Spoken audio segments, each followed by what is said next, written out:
नमस्कार विद्यार्थी मित्रांनो, नुकतीच भारतीय रेल्वेकडून एक अशी खूप मोठी जाहिरात प्रसिद्ध झालेली आहे। ती जाहिरात म्हटलं म्हणजे ग्रुप डी मधील खूप अशी मोठी संधी चालून आलेली आहे।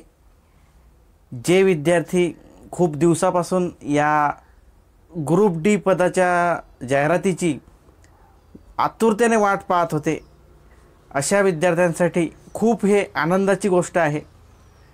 आता बरेच विद्यार्थी म्हणतात की ग्रुप डी ची पोस्ट आहे, त्या रोडवरती फिरावं लागते, गिट्टी भरावं लागते, ते रोडाचं काम करावं लागते, खूप वजन व्हावं लागते, ही नोकरी पाहिजे तशी चांगली नाही आहे। तर माझ्या मते विद्यार्थी मित्रांनो, आजचं जग हे खूप स्पर्धेचं जग आहे। या जगामध्ये खूप स्पर्धा चालू आहे। मग ते कोणतंही क्षेत्र असो, तुमची सरकारी नोकरी असेल किंवा तुमची प्रायव्हेट नोकरी असेल किंवा कोणतंही क्षेत्र म्हणा, त्याच्यामध्ये खूप स्पर्धा आहे। आणि विशेषतः म्हटलं म्हणजे सरकारी नोकरी मिळवणं हे आजच्या काळामध्ये खूप कठीण झालं आहे। तर माझ्या मते प्रत्येक विद्यार्थ्याने हा फॉर्म भरला पाहिजे, कारण याची जे शैक्षणिक पात्रता आहे हे फक्त आणि फक्त 10वी पास आहे। किती? फक्त आणि फक्त 10वी पास। त्याच्यामध्ये तसं दिलेलं आहे, जवळजवळ त्यांनी 14 पोस्ट त्या ठिकाणी नमूद केलेले आहे। परंतु तुम्ही फॉर्म भरल्यानंतर, आता ज्यावेळेस तुम्ही फॉर्म भरायला जासाल त्यावेळेस त्या कॅफेवरती जोही कोणी फॉर्म भरणारा त्या ठिकाणी कॅन्डिडेट असेल, त्या ठिकाणी तुम्ही त्याला विचारू शकता की नेमके अशा अशा प्रकारचं पद आहे, तर त्याला नेमकी शैक्षणिक पात्रता काय आहे, काय ITI आपण लागतो की काय। पण त्यांनी तसं नोटिफिकेशनच काढलेलं आहे। शक्यतो त्यांनी असं जाहीरच केलं आहे की कमीत कमी 10वी पास असलेला विद्यार्थी या ठिकाणी फॉर्म भरू शकतो। तर फॉर्म सर्वांनीच भरा। आता ग्रुप डी ची पोस्ट आहे म्हणून काय फॉर्म भरायचा नाही का? अरे, केंद्राची नोकरी आहे, केंद्राची रेल्वेची नोकरी आहे। आणि तुम्हाला माहीतच असेल की केंद्रीय रेल्वेमध्ये किती सुविधा आहे, किती फॅसिलिटी आहे। तुम्हाला त्या ठिकाणी पगार पण खूप छान आहे। सुरुवातीला त्यांनी तसं त्या जाहिरातीमध्ये नमूद केलेलं आहे की सुरुवातीला जवळजवळ तुमचं जे पगार आहे, पेमेंट आहे, ते 27 ते 28 हजारापर्यंत इन हँड तुमच्या हातामध्ये येईल। म्हणून आजच्या घडीला खूप असं चांगली गोष्ट आहे। एवढे जर पैसे मिळत आहे तुम्हाला तर खूप अशी चांगली गोष्ट आहे। कारण काय, या जगामध्ये खूप स्पर्धा आहे। तर हे बरंच बोलणं झालं या ठिकाणी। आता आपण मूळ मुद्द्याकडे येऊ की नेमकी या पदासंदर्भात काय काय पात्रता आहे, परीक्षा कशा कशा प्रकारच्या होतील आणि तुमची अंतिम निवड कशी होईल। तर या संदर्भामध्ये आपण आता बोलायला सुरुवात करू। तर बघा विद्यार्थी मित्रांनो, सुरुवातीला तुमची या ठिकाणी 100 मार्कांची एक्झाम होणार आहे। तुम्हाला ह्या 100 मार्कांच्या एक्झाममध्ये 90 मिनिटांचा वेळ मिळणार आहे। किती? 90 मिनिटांचा वेळ।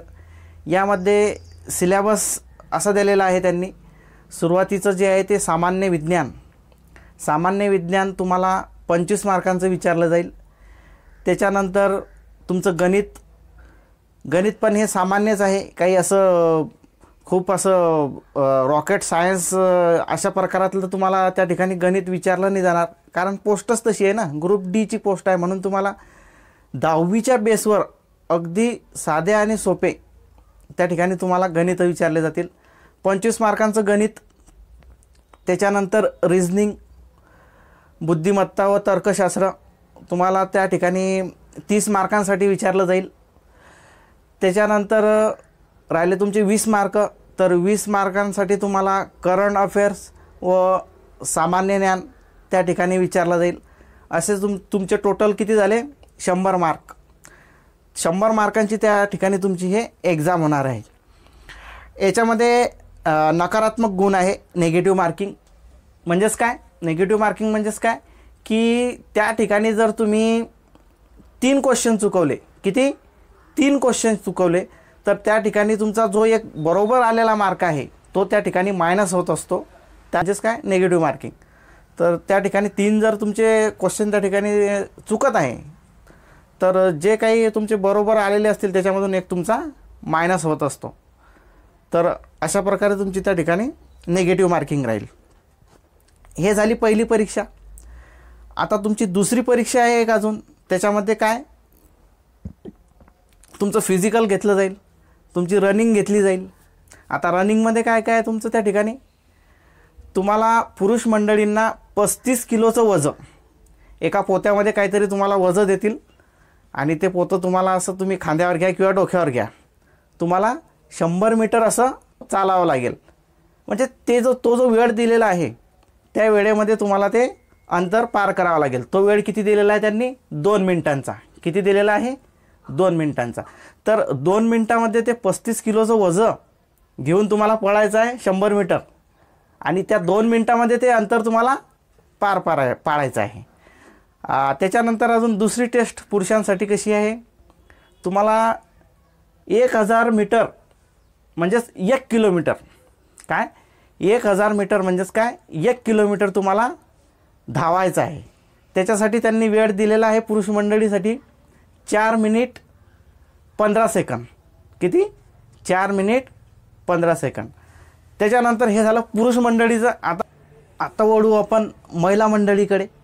महिला मंडळींनासुद्धा या ठिकाणी फिजिकल चाचणी द्यायची आहे. तर त्यांना या ठिकाणी 20 किलोचं वजं त्यांच्या पाठीवर एखाद्या पोत्यामध्ये किंवा कोणत्याही वस्तूमध्ये देतील आणि ते 20 किलोचं वजं घेऊन यांनासुद्धा पुरुष मंडळीसारखं धावायचं आहे. किलोचं राहणार आहे, किती किलोचं, 20 किलोचं. आणि त्यांना जो वेळ दिलेला आहे हा किती दिलेला आहे, 2 मिनिट. 100 मीटर अंतर त्यांना 2 मिनिटामध्ये पार करायचं आहे. आणि त्याच्यानंतर त्यांना अजून दुसऱ्या प्रकारची चाचणी द्यावी लागणार आहे. ती म्हटली म्हणजे 1000 मीटर धावणे.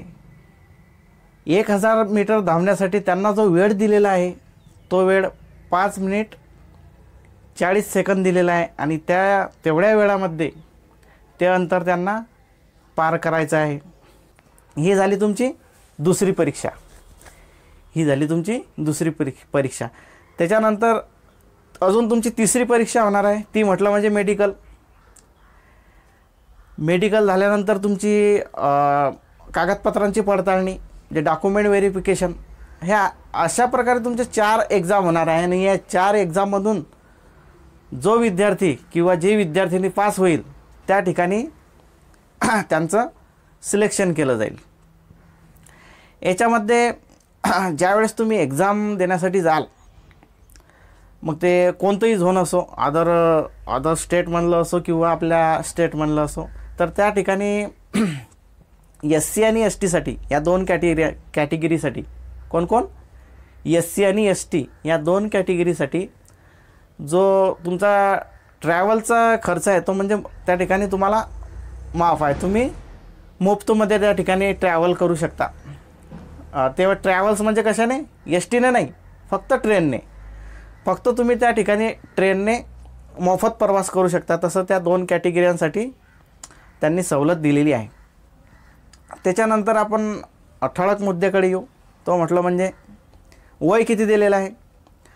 तर सर्वसामान्यपणे जनरल कॅटेगरीसाठी कमीत कमी 18 वर्ष, जास्तीत जास्त 33 वर्ष वय पाहिजे. आणि इतर कॅटेगरींचा जर विचार केला तर कमीत कमी 18 वर्ष आणि जास्तीत जास्त 36 वर्ष, तसं त्यांनी त्या ठिकाणी नमूद केलेलं आहे. मग अशा बऱ्याच तिच्यामध्ये कॅटेगरी येतात खालच्या, ते काय एक्समॅन असतील, XYZ असे बरेच आहे ते, त्याच्यामध्ये त्यांनी तसं दिलेलं आहे. त्याच्यानंतर अजून पगारासंदर्भात मी तुम्हाला सांगितलंच की 1800 बेसिक पे आहे आणि जवळजवळ 27 ते 28 हजार रुपये तुम्हाला मंथली पगार मिळणार आहे. तर खूप मोठी संधी आलेली आहे विद्यार्थ्यांसाठी, चांगल्या जागा आहे. आणि तसं त्यांनी नोटिफिकेशन पण दिलेलं आहे याच्यामध्ये अजून जागा वाढतील म्हणून. तर जवळजवळ या जागा 60,000पर्यंत वाढतील असं त्यांनी नोटिफिकेशनमध्ये म्हटलेलं आहे. तर कमीत कमी 10वी पात्रता आहे म्हणून सर्वांनीच फॉर्म भरून टाका. इथं या ठिकाणी कोणत्याच प्रकारचा असा विचार करू नका की आपल्याला रुळावर जावं लागेल आणि गिट्टी टाकावं लागेल आणि ते रूळ टाकणं पडतील आणि अमुक करावं लागेल आणि ढमुक करावं लागेल, असा कोणत्याच प्रकारचा विचार तुम्ही करू नका. डायरेक्ट फॉर्म भरा. तर हे काही थोडक्यामध्ये ज्या जागा निघाल्या ग्रुप डीच्या रेल्वेमधल्या थोडक्यामध्ये आपण माहिती सांगण्याचा प्रयत्न केला. तर आजचा व्हिडिओ कसा वाटला या संदर्भात नक्की कळवा. जय हिंद, जय महाराष्ट्र.